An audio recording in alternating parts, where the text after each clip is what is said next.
नमस्कार, SPN9 news आप देख रहे हैं। आपके साथ मैं हूं अक्षय अग्रवाल। नीतीश कुमार ने जिस तरीके से बिहार में अपनी सत्ता को बचाए रखने के लिए एक बार फिर से यहां पाला पलटा और एनडीए गठबंधन में वापसी की, तो उसके बाद नीतीश कुमार ने 9वीं बार बिहार के मुख्यमंत्री के तौर पर शपथ ली और इस बार एनडीए के साथ उन्होंने यह शपथ ग्रहण की। लेकिन बिहार में इस हिसाब से देखा जाए तो सरकार नीतीश कुमार की दोबारा से बन चुकी है। लेकिन सरकार बनाने के लिए बिहार में जो जादुई आंकड़ा है, यानी 122 विधायकों का कम से कम समर्थन आपके पास होना चाहिए, वो यहाँ साफ तौर पर एनडीए गठबंधन के पास नजर नहीं आ रहा है। हालांकि दावा यहां पर किया एनडीए ने, उसके बाद मुख्यमंत्री के तौर पर शपथ भी नीतीश कुमार ने ली, लेकिन अब क्या वाकई में समर्थन है या नहीं, ये फ्लो टेस्ट के दौरान पता चल जाएगा। लेकिन इस सब के बीच यहाँ बीजेपी के लिए, एनडीए गठबंधन के लिए अच्छी खबरें नहीं आ रही है। दरअसल यहाँ पर रामविलास पासवान, पूर्व केंद्रीय मंत्री और यहाँ पर एलजेपी के प्रमुख रहे रामविलास पासवान के बेटे चिराग पासवान इस सब में बड़ी भूमिका निभा सकते हैं।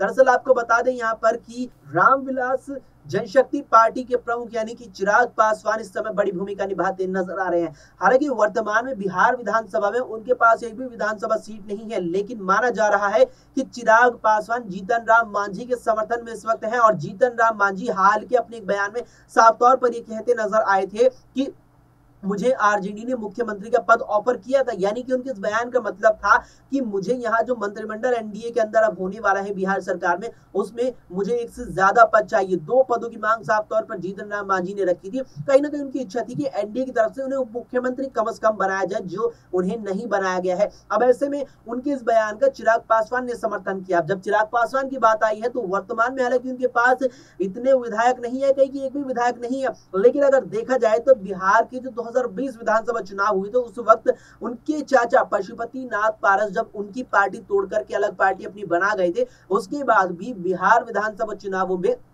यहाँ रामविलास लोक जनशक्ति पार्टी का वोट बैंक, जो कोर वोटर यहाँ पासवान वोट बैंक बिहार में है, वो कम नहीं हुआ था। ये एक बड़ी बात यहाँ पर मानी गई थी। अब जिस तरीके से 24 में लोकसभा चुनाव आ रहे हैं, ऐसे में माना जा रहा है कि चिराग पासवान लोकसभा चुनावों में बीजेपी को एनडीए गठबंधन के तहत आने से काफी फायदा पहुंचा सकते हैं। लेकिन चिराग पासवान कहीं ना कहीं इस बात से संतुष्ट नजर नहीं आ रहे हैं कि एनडीए में यहाँ बीजेपी ने सहमति जताई है कि नीतीश कुमार की जेडीयू को वापस लिया जाए। अब ऐसे में नीतीश कुमार के जेडीयू के साथ यहाँ एनडीए में वापस आने से अगर चिराग पासवान यहाँ पर नाराज होते हैं और अब वो अपनी नाराजगी जाहिर करते हैं, तो वो निश्चित रूप से एनडीए से अलग हट सकते हैं। और अगर वो एनडीए से अलग हटते हैं तो बिहार में विधानसभा चुनावों से पहले आगामी लोकसभा चुनावों में भी और अगले साल होने वाले विधानसभा चुनावों में बीजेपी को बड़ा नुकसान हो सकता है।